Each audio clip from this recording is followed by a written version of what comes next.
I want to talk to you a little bit about the real cost of doing yoga teacher training.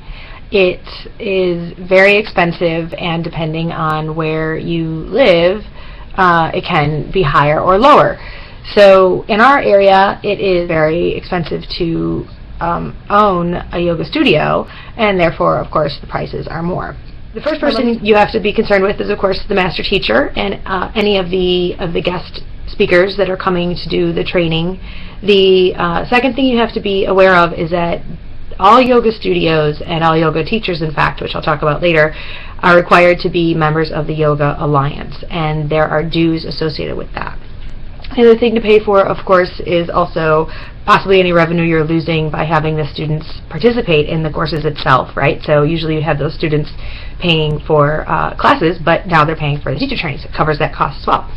The other thing I didn't mention in my other video is something that I thought was very striking. The amount of insurance that yoga studios are required to carry is just astronomical. It's about, I want to say she said it's a $5 million insurance policy, and so you can imagine the premium on that is incredibly high. So, you know, just like anything, they're paying their operating expenses out of what you're doing. So, like I said, my area, you're looking at probably about $3,000 for a teacher training. In other areas, it might be closer to $2,000. So it's a huge investment, and one that I think a lot of people struggle to come up with.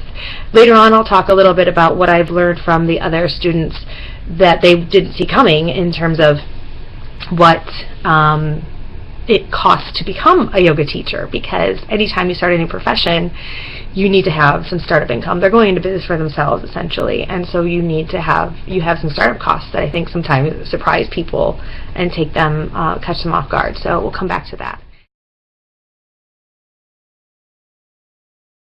Teacher trainings, from what I understand, are done either in a short, very compressed period of time over a number of weeks where you're attending yoga every week, or a more extended period of about 4 months. And to me, it resonates a little bit as something similar to maybe like a college program.